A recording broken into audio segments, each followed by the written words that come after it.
Hey, you want to see something really scary? What's your favorite scary movie? I'm gonna scare the hell out of you. What was living behind that boy's eyes was purely and simply evil.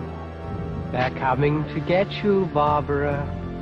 When there's no more room in hell, the dead will walk here. What's blood for, if not for shedding? Welcome to Fright Night. Welcome back to Jump Scare. I'm Betty. And I'm Shad.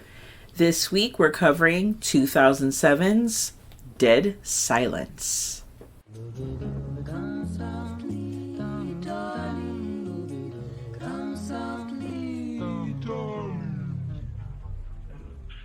Jamie? Jamie?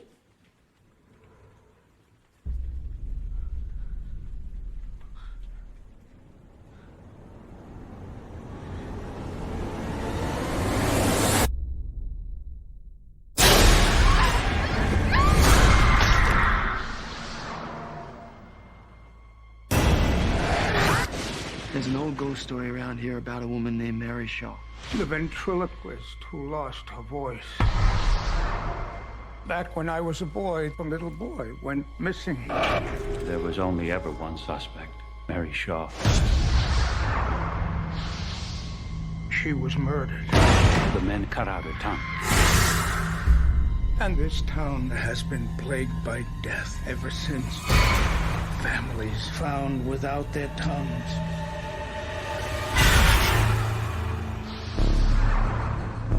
She was buried with her doll collection. The children, as she called them. Somebody dug them up. All 100 of them.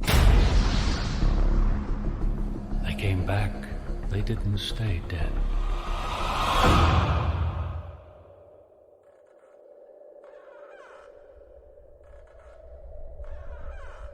She's here.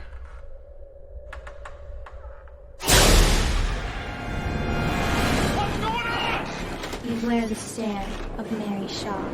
She had no children, only dolls. Destroy the doll! And if you see her, do not scream. Or she'll rip your tongue out at the seam.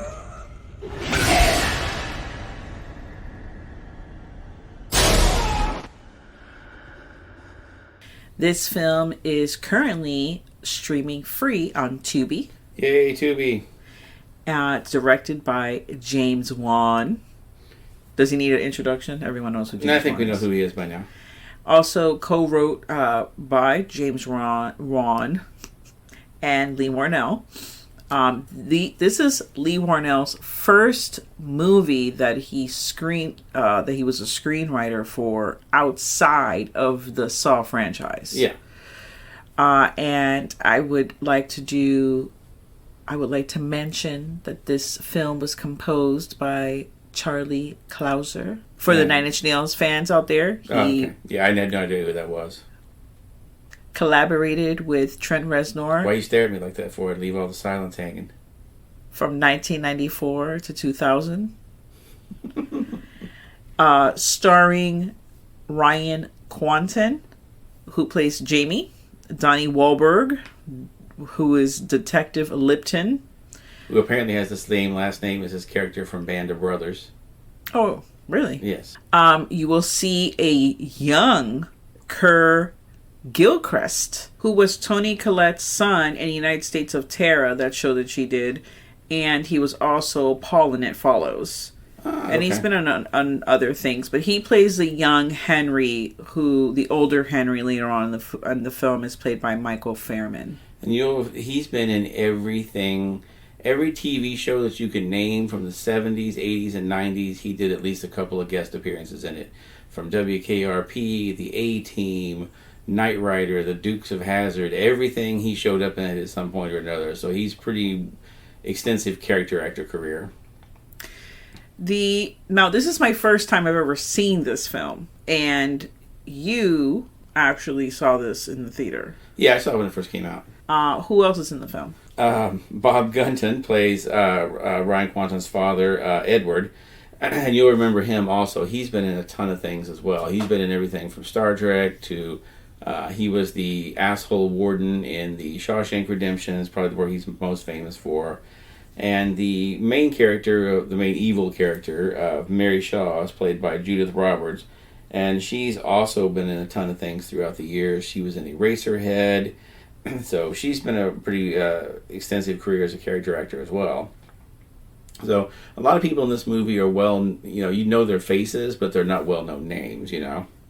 At the time, Ryan Quanten wasn't that well-known either. He had done True Blood, but I think there'd only been like one season of it at this point. Nope. You're ahead of the game. Oh. True Blood started the year after. Yeah, okay. Yeah, so this is like before. Before True Blood, okay. He was coming off like a soap opera, I think, over there in Australia. He had done some other stuff. Ah, okay. But yeah, he hadn't been in the True Blood.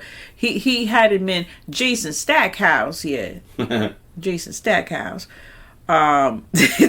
So this is the first time I've seen this, like I said previously. So I just wanted to just make sure that everyone knew this, because yes, I have seen this cover, you know, when you're going through like, oh, we're gonna watch, you know, today, it's, you know, they got the ventriloquist like dummy with, you know, in the front cover and all that bajillion times, and I never really was like, oh, let me watch that, let me just watch it. I don't know why.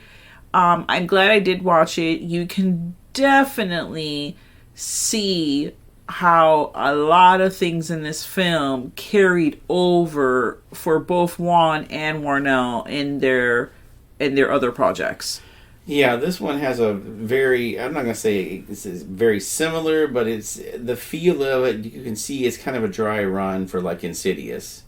The tone of like the music and the creepy shadows and that kind of stuff that they do in it. There's a lot of this that like leads up to like, you know, Insidious. Yeah. That's what it reminded me most of. Conjuring, not so much, but Insidious, yeah, they, you know, you can see where the influences came from on this. The only thing in The Conjuring, which obviously because I was like based on that family's experience, was like when Michael Fairman's character is going under the house looking for his wife, and that whole scene where, you know, you have back in The Conjuring, the mom was like hanging out underneath the house. Yeah, and when she was like in the basement and that. Yeah, towards the end.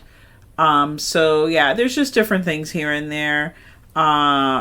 If you've seen enough horror movies, you're going to be able to call like what's going to happen, because I had never seen the film, I was like to him like, okay, I think it's this, and I think it's that. I was that annoying person, was just like trying to figure out the film before, like, you know, but you told me like, oh, there's all these clues and they're gonna like reveal the clues at the end of the movie and show you what all the clues are. So I was just like, boom, this is a clue, boom, this is a clue.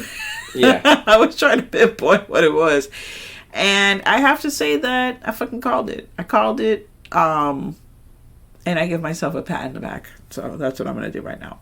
This is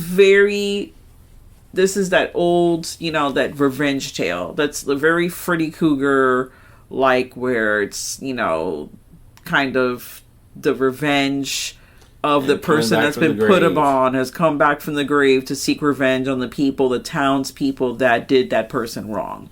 Even though they, as you find out in this, so the basic story of it is years ago, Mary Shaw, the ventriloquist, was accused of murdering a kid that disappeared. And there was no evidence to say that she did it, but everyone just assumed she did because the kid had made fun of her at a performance. So they looked for him, they never found him, so they just assumed she did it, so they killed her. And before they killed her, they cut her tongue out as punishment because, you know, ventriloquist.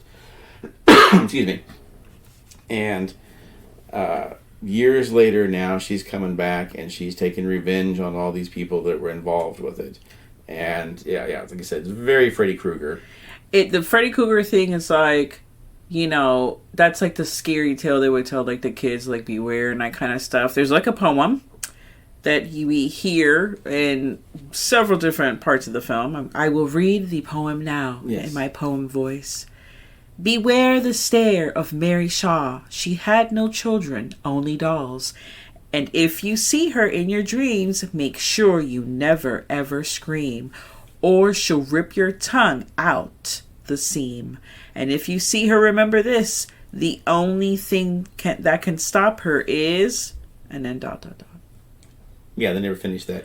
It's not quite as catchy as 1, 2, Freddy's Coming for You. No, it's not, and it doesn't rhyme. And I'm not saying that poems have to rhyme, but I feel like in an instance where it's like a creepy thing that you're telling to kids, they should rhyme, because that's how children learn, you know? That's better if it rhymes. You'll remember it more.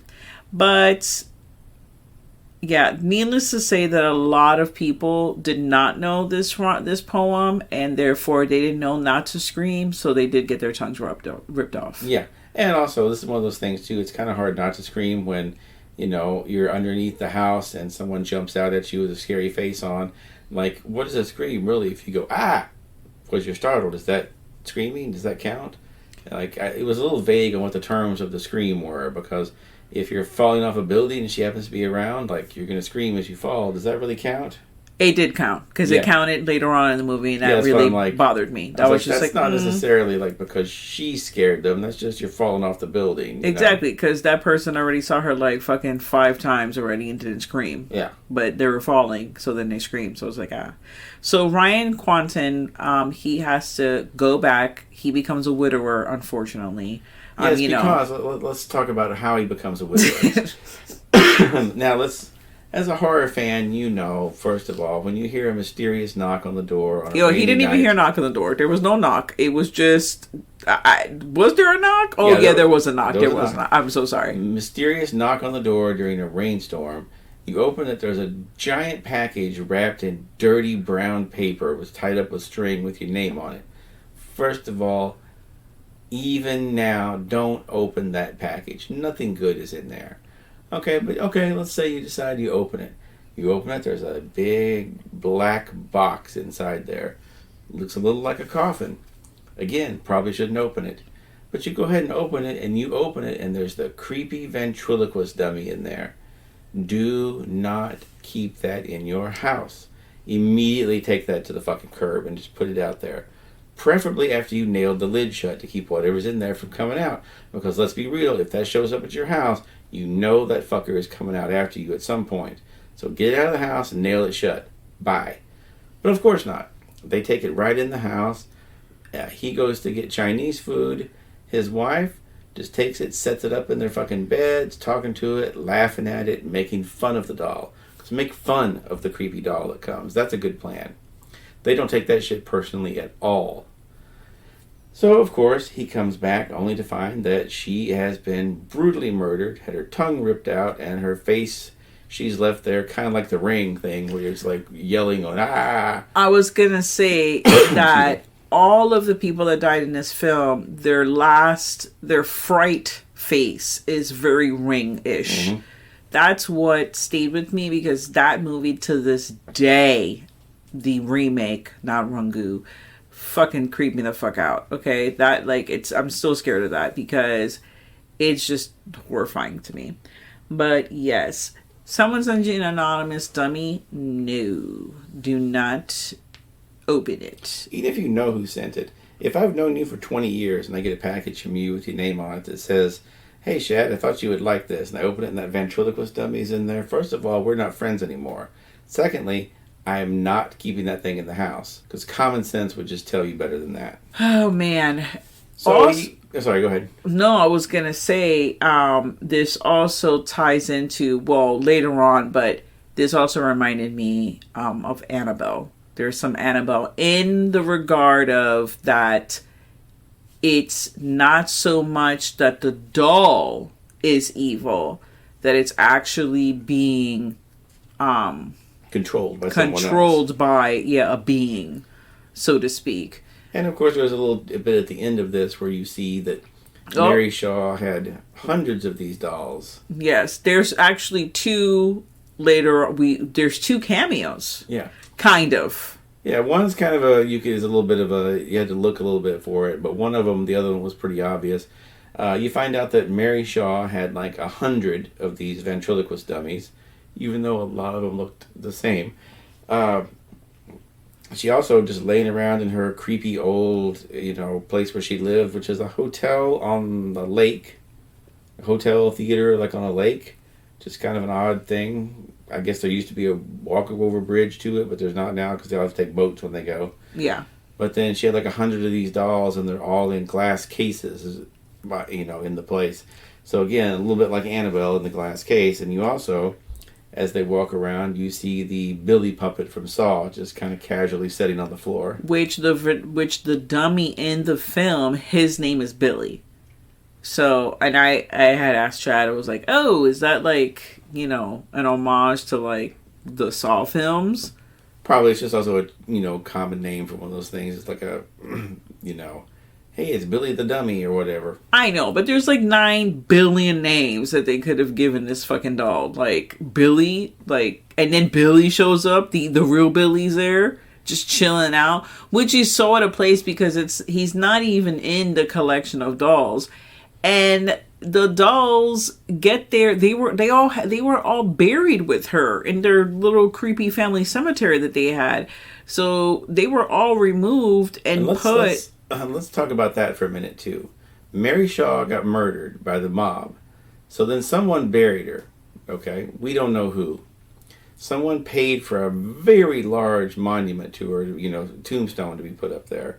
And then someone paid to bury all 100 dolls individually and in their own little coffins around her. Now, that takes a lot of money and time and work to do all that.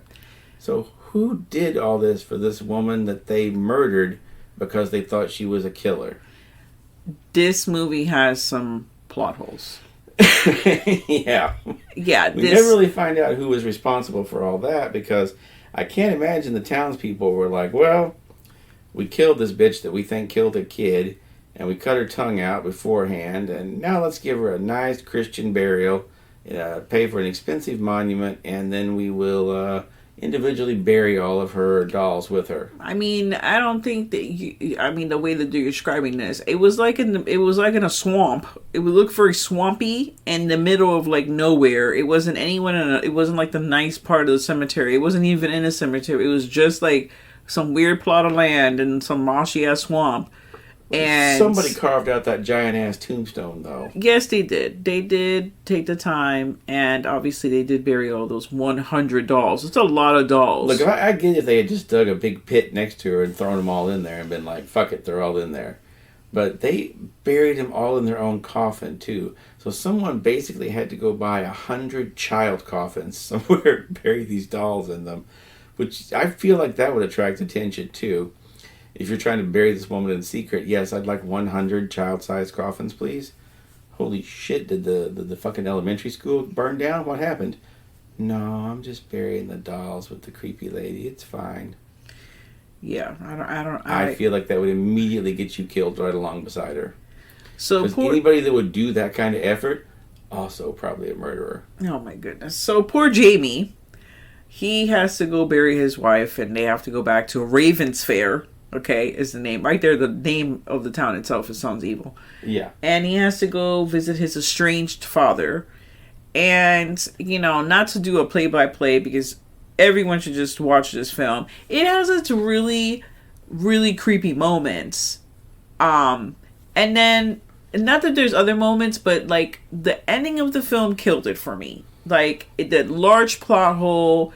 it didn't work out for me. And then you told me that a whole bunch of people hate this movie, and I'm watching this movie and I'm like, okay, up to the end I was like, this movie's pretty decent, and then the ending happened and I was like, oh, okay. I feel like this is one of those things that they could have probably used like another pass on the screenplay, because James Wan and Lee Whannell were coming off of Saw, and I feel like this is one of those things where they were like, oh yeah, let them do that. And no one pulled him aside and asked a lot of questions about it. Or maybe there was studio interference with it. I'm not sure. But I think I read there was some studio interference with it. But either way, it didn't work out well in the end. I feel like the first, 3/4 of the movie are pretty good. It's just, it kind of falls apart at the end for me, too. Because the more you think about the end, the more it's like, but why? Yeah, How? That's where it falls apart. Who? One of my favorite scenes is the scene in the, what would you even call that? The autopsy area. Yeah, in the mortuary. In the mortuary, yes. And it's a scene where young Henry, which I get children are curious, okay? But this little boy saw Mary Shaw perform her act. And he was a little creeped out by the look of this lady. Because when you look at the lady, no offense to Judith, but obviously she has on makeup and on the whole getup and everything. She's creepy as fuck. He's creeped out. Why in the hell, when you know that this woman now has passed away, you gonna crawl out of your bed? Because it's a situation of, like, it's the family business, so they live in the house. Like, they live above. It's a mortuary. Yeah, it's a My Girl situation, you know, where they live in the house. So he crawls out of bed. Of course, it's a rainy, fucking stormy night, and he goes to investigate. And let me take a look see and what's going on in the autopsy room, and then fucking sees Mary Shaw. Now, unbeknownst to him, she requested, and then I'm like, first of all, I understand you have to, like, the last will and testament, you have to, like, follow through with that. But who was going... No, this is not going to be... One, who was coming to her funeral? That's one.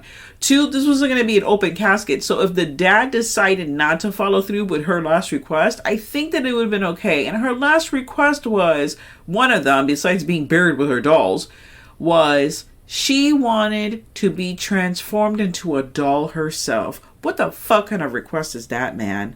That is real creepy. So he put in those little fucking doll eyes. So this poor child is, like, balancing on a little fucking wooden stool, peering into this damn fucking casket or whatever with this creepy ass woman looking like a doll with, like, wooden teeth and, like, fucking wooden eyeballs. Really creepy. It falls over. Okay, she rolls out and she just has the most sinister, maniacal face. And that's where the fucking whole thing of, like, light and shadow take place. That scene is fucking fantastic. Like, it is super creepy. Super creepy. Like, I can't get over it. I think my favorite is probably when the detective and Jamie are going through the theater at the end, near the end of the film, and they're, everywhere they go, it's just one creepy doll after another popping out at them from somewhere. They're in the dark there with just a flashlight peeking around, all this creepy shit's happening. I'm like, the best part is when the creepy clown puppet appears and is sitting there, like, and says, "Come closer, Jamie," and Donnie Wahlberg just looks at him and shakes his head like, "No, bro. Don't go any closer." Of course, he doesn't listen, but like, it's just super honest reaction. The reaction of his face, that was a great acting moment from him, because it really sold the, like, fuck no, do not go over there. Just with a head shake and the look on his face, it was great. Oh my goodness! Do you have another scene that's your favorite? The effect that they do when, like, Mary Shaw appears, where all the other sound, this is where we get the name. When she appears to someone, all the sounds around them disappear. Everything just becomes completely silent. Dead silence? Yeah. You don't hear you don't hear the rain outside. You don't hear any sound around you. All you can hear is just what's in front of you, with her making a little bit of noise. Which is, and then it just enhances the, creepiness factor, because when it's that quiet, you're just waiting for something to jump out and scream at you. Yeah, that's... Oh, you were saying how that's, like, the whole... You think the people from, like, the brothers from that Quiet Place movie... They probably saw this and said, "Hey, that's pretty creepy. Maybe we could do a whole movie out of that." Let's do a whole movie of that, yeah. It is... it does have its moments... when it's, like, super creepy like that. Because my thing is, like, is it super creepy because she's so fucking old she can't hear? She wants to make sure she's hearing you scream? Is that why it just gets silent? Is that the reason? Yeah, when I saw this in the theaters, there was a guy sitting in front of me, and then there's a certain point where Jamie takes the dummy out into the middle of the woods, buries it, and then comes back to his car. And the guy that was sitting in front of me just turned around and was like, "You know that thing's in the fucking car, right?" And I just cracked up because I was thinking the same thing. Like, that thing's going to be in the fucking car when he gets back there. We weren't wrong exactly. It does make an appearance, but it wasn't. I was just expecting when he got in and turned around to see him was going to be sitting on the front seat, like, "Hey, what's up?" Yeah. But it wasn't quite that simple, but it was, the idea was there. Now, there, in these kinds of movies, horror movies specifically, there's usually an archetype of some sort. There's that person that... Or many, yeah. In this one, it's Henry's wife, Marion. And Marion is the crazy lady who's like going around the whole movie petting a fucking raven, okay, because obviously they live in Raven's Fair, and she's talking to the raven and she's like wacko, and it's like, hello, do we not know already that those type of people are usually the ones telling the truths? Like, they are warning you of some shit because they know, they're attuned to the weirdness that is about. And maybe you should listen to them. Yeah, just once. There's a pretty good example of that in that movie, Eight-Legged Freaks, where the kid tells David Arquette, like, you know, these spiders are grown to giant size, or they're killing people around here. And David Arquette goes, "Yeah, okay, I believe you." He goes, "Wait, you do?" He goes, "Oh yeah, of course. Anytime there's a kid that tells you something like this, I don't think you're crazy and just making this up. You probably saw that, right?" He's like, "Yeah, I did." He's like, "Yeah, okay, I believe you." I just want more of that in there, where people just go, "Okay, you know what? You seem like you've been trustworthy. You know what you're talking about. Yeah, I trust you. I believe you." Yeah, that's what killed me about this film, which I know obviously is like, it has to happen, but Detective Lipton, you know, he thinks that, you know, that's his job. He's like, the husband always did it, right? The husband always kills the wife. But it's so unexplainable, and then you can't really, there's not evidence to pinpoint exactly like, oh, that person actually did do it. But the fact that he keeps going after him over and over and over again is just so persistent on him, which just will not let it go. That always drives me crazy when I know the person's innocent. And it's like, can you just listen to him? Like, yeah, please, just... Which I'm like, okay, obviously you wouldn't have a movie if they would just listen to him. But it always cracks me up when it's like the people are just like, obviously, you know, innocent. And no one believes them. They're like, no. You're no one on your side, which is a whole thing. You have to feel alone. You have to feel, you know, that's when you become the most desperate, you know, and you're standing alone. Yeah, you can't, I guess if everybody believed, and like you said, it wouldn't be very easy to just like, you gotta hurry and just be like, oh, well, everybody believes me, there's no problems. You gotta have the lone guy out there trying to find and solve the mystery. Another real moment, whether it was Juan or Warnell, but was when Jamie escapes.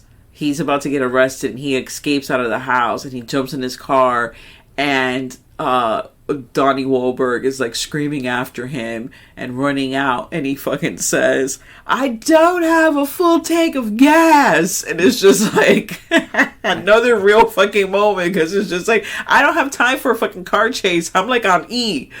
You know, the gas light is on my car, for Christ's sakes. I just could not fucking stop laughing. But yeah, the film, I give the film 2.5 knives. That's what I would give it as well, as 2.5, because we're gonna get into it right now. Why we fucking give it 2.5 knives? You go ahead, because you're. Yeah, that's it. I was gonna say, and now if you don't want to hear any spoilers from this point on, we're gonna kind of spoil the end of it. So if you haven't seen it and you want to watch it someday, tune out here and we'll see you next time. But now, okay, spoilers. 1, 2, 3. What the fuck was going on at the end? Because at the end, you find out that his dad has been interacting with him and talking to him this whole time. This whole time he's been interacting, mind you, yes. He's been far away from him. He never got very close. He never got close because He is estranged from his dad. Yeah. We're gonna assume this is like somewhere in the fucking South, right? So they're not close. They're not hugging. You know, it's a very that kind of a father, like I'm the father and you're the son, and the mom is the one that gives you the love and the attention because that's the mom's job. I'm just here to bring in the money and I'm cold, like that kind of relationship. So you don't really see any of that. And then the other part of it is that Mary Shaw, this whole time, like even when she was alive, her whole thing was she was trying to make the perfect doll. And we never really get what that means to her. Because as you pointed out, when we see the 100 dolls, a lot of them do look alike. That could be for a multitude of reasons. That could be that it's just doubled CGI wise. It's just they didn't want to make a lot of differentiating dolls. You know, it just took too much time to make all these fucking dolls. It could be a plethora of things. But nevertheless, you see that. Then you see that the what we kind of didn't get into, which was the Ashton house has like a curse that was put on because Michael Ashton like kind of made fun of her and like totally made her like, I don't want to say a laughing stock, but he pulled some shit that she didn't like and saying that he could see her move her lips. She didn't appreciate that in the middle of her show because he kind of heckled it out. And, you know, he's a little boy. It's like, you're an old ass lady. Like, grow the fuck up. Like, can't you be the mature one and just let it fucking go? But no, she's like, no, bitch, I'm gonna fucking kidnap you. And she tries to make him into a freaking doll.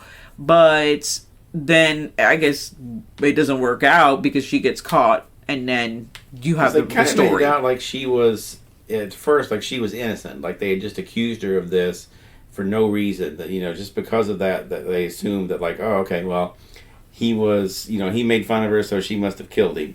And then you find out, oh no, she really did do it. She really did murder this kid. And apparently that was the only one. That was up until then, she really hadn't done that. She hadn't done that at all. I guess that was her first murder, which maybe, not that excuses it, but. And mind you, there's a lot of this is where you just, when you have to start filling in a lot of blanks, plot holes, like all over the place. Did she do it because she was so old she was never able to have children, obviously, but now she was able to have, quote unquote, a child because this is a child's size dummy. She's created a child literally in her, you know, in her mind because all of these dolls were her children. But now she has a life-size one that's like the size of a real kid. So she's bringing the kid to life, you know, even, you know, in her image or whatever, where she's able to control, because obviously we all know you can't control the kid, right? She's able to control this kid. Was that the thing? Like, that's what, like, really, like, okay, like, we gotta really delve into, like, what the fuck was going on there. But yeah, she was mad guilty. And then we find out that the dad's new wife, who's a young lady, Lisa is her name. Yeah, and she's younger. She's in her 30s, maybe, you'd think. Yeah, fine. 30s, 30 to 40. She way younger than he is. She's at least 40 years younger than him. So if he's 70, she's 30, you know? Yeah. And she's there this whole time, and then we find out that he has been turned into a puppet. Like, it's just his body. And yeah, because he's in a wheelchair. From the get-go, when you first see him, he's in a wheelchair. And let's go back just a little bit, not to get into the middle of your explanation.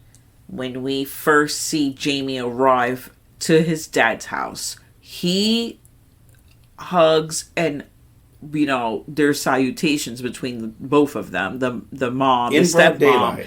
In broad daylight, the stepmom and him, like, he's seen this bitch before. This is not the first time that he's meeting her.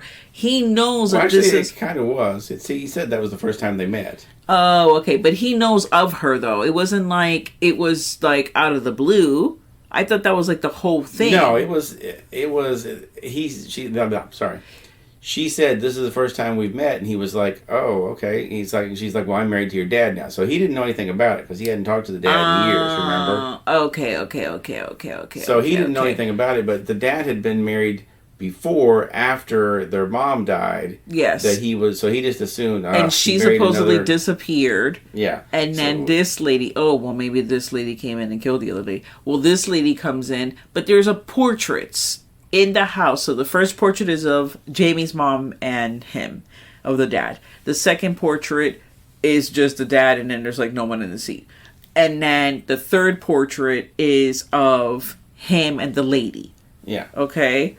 Now we find out at the end that she has been controlling him like a puppet the whole time. She's using the ventriloquism to make his voice. She's got her hand in his back, like working his mouth. With a fucking, like, broomstick. Yeah, like with wooden puppet controls. He's just, like, literally, his back's cut open, just sliced open, and she's doing all this. And, you know, she's feeding him, putting soup in there, and it's just being caught in a bowl that's inside of him and everything. So... And his body is fresh, like, fresh-ish. He's gray and kind of, like... ashy looking, but like you just think, oh, he's sick and he's old, and you know the fucking mansion is like very dark, so he's like he's not getting a lot of sun, so he just doesn't look good. He must have been killed like a day or no more than a couple of days, or at the same time that the wife was killed. Yeah, because Lisa knew that Jamie would be coming to bury his wife because they grew up in that town, so he would take her body to where she was born and raised, where her family was, her other family, her actual family. Then there's this young lady, and then at the very end, when you find out that she's been controlling him like a puppet the whole time, then it like she either turns to Mary Shaw or Mary Shaw jumps out of her. It was kind of unclear. It's kind of like I don't want to say Skeletor, but kind of like she was under like the exoskeleton of the fucking lady, because they kind of like flash and you see like Mary Shaw's face over her face, and then then he screams, and then Mary Shaw runs at him, and you assume he's died. Yeah, it's very frighteners. And it's like, okay, so and then they show then they show the portraits of all of the dad. It starts with the son, it starts with Jamie, then the dad, and the whole line of the family, and they're all like look fucked up and like weird, because that was the other thing. That this is the she liked to, Mary Shaw, for whatever reason, she liked to set up the families after she killed them and like their seats. Like portraits. Yes, after they killed him, like she really didn't kill anyone when she was alive. It was all when she became a ghost. After she had killed the one kid, when she became a ghost and was going around doing this, they would find whole families murdered. Where like the mom, dad, kids were all killed and all this, and then she left them like posed in portraits, and you're like, what? How the hell did that work exactly? Yeah, I don't even. So it left you with the questions of like, who was the lady?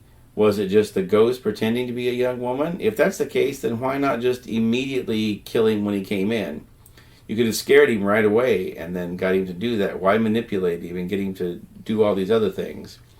And if it was like a daughter, granddaughter or something, how was that? How did that work? It really didn't explain what the hell was going on. There's no explanation whatsoever. And that's fucking frustrating as hell. Like, so frustrating, because she interacted with the lieutenant, with the detective. Like, there was interaction. She was in broad daylight. Like, she couldn't have been a ghost. Like, a ghost can't, like, she was using the dad and throwing her voice off. She was twisting the fucking thing. Like, a ghost can't be opening doors and fucking shit like that. Like, and if she was a ghost, then why wouldn't she just possess the dad and make him, you know what I mean? There was just so many plot holes at the end that I feel like they thought, oh, we'll explain all this in the sequel, but we never got a sequel. Maybe there's some missing deleted scenes that we don't know about that kind of explains like who the fuck this lady is, because my thing is I would have liked that she was fine. It was a dual thing. Mary Shaw was doing her thing because you think that Jamie defeats her at the end. That's the assumption, that he defeats her. And then, obviously he goes, but when he goes back to the dad's house, reveal, oh shit, then you see everything, and then you fucking feel the reveal, then he dies. So that's fucked up. But, like, Mary Shaw was doing her part, but in conjunction, Mary Shaw's descendant, like, maybe she had a niece. Maybe she did actually have one kid. Like, And she, maybe the fucking daughter left when she was up because she was tired of fucking her mom being a fucking psycho, hanging around with all these goddamn dolls all the damn time. So she fucking bounced. Who fucking knows? Who knows? Maybe Mary Shaw had her. It was in the olden times. Maybe it was one of those situations where, oh shit, Mary Shaw got pregnant, but she can't say she's fucking pregnant because then she's gonna, you gotta send the fucking, she gotta get sent to the nunnery. Gets sent to the nunnery. The baby gets adopted elsewhere. She comes back and then lives her life. There's literally, you can come up with 9,000 fucking different scenarios of what could have been, or to explain this woman. Like, who is this woman? Why is she doing this? How is she connected? Is she me? Okay, hold on. I just came up with an idea. Maybe she did marry the dad. Cool, right? Cool. She married the dad. They were together. Mary Shaw fucking gets unveiled again or whatever. She's coming back for her fucking revenge somehow.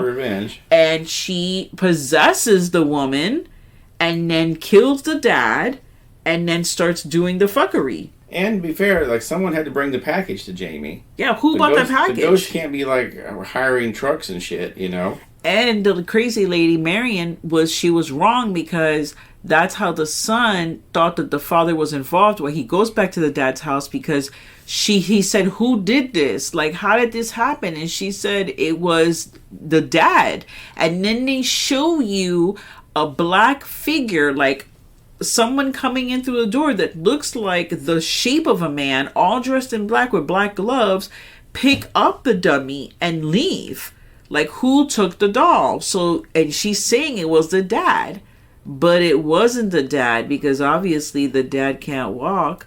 So, but then again, crazy. And Jamie even said, my dad's in a wheelchair. Yep. So, like, what the hell was going on there? We never got answers about that. No, so many plot holes. That's where you get 2.5 knives, because there's scares. You're along for the ride. There's and then creepy atmosphere. Super creepy atmosphere. Fantastic scenes. I mean, the whole great costume design. Which, by the way, we didn't mention it before, but the costume designer on this was Denise Cronenberg, who's David Cronenberg's older sister, and has worked with him on all of his movies up until she passed away recently. Yes, in 2020. Yeah, so that was kind of an interesting thing there. That you got a Cronenberg working on this movie, so there's obviously we've seen the costumes in Cronenberg's movies over the years. We know they're pretty awesome. Yeah, no, she did a great job with all of Mary Shaw, like the everything, the look is just fantastic, super creepy. Did she also do the dummies the clothes? That's what I need to know. Does she also do the dummies clothes? So, excuse me. In the scene where they're flashing through all the dolls, okay, there is a flash of a doll that looks very, very similar to Annabelle. Yes. Now, obviously, the story of Annabelle, that's a Raggedy Ann doll in real life, Ed and Lorraine Warren, everyone knows the stories now, obviously, and that was always something, in the books that they wrote and on their encounters and everything. So if you're a screenwriter or writer in the horror world or whatever, you're living that, of these things, right? Who's to say that they didn't have interest in that at the time and they wanted to have maybe like, oh, whatever, or they went back. I think they went back. They had all these damn dolls. I think they went back and were like, this doll's fucking creepy, because when you see her, she looks very much like what they used later on as Annabelle. It's just the color of the hair is different. And then obviously they put like the little rosy stuff, but you can definitely see like it was just like a prototype for Annabelle. I think it's more that they just went back into the vault and were like, we have this laying around still because we made a bunch of these for the movie. So many. And let's just redress it slightly and use it, Who has all these dummies? I love the story. I love the story of the Mary Shaw. I love the thing of the taking of the tongues. There's like a whole lore there of like tongue removal. You can't tell anyone's secrets kind of thing if they remove your tongue and all that kind of stuff. I love that. I love the poem, even though it doesn't rhyme.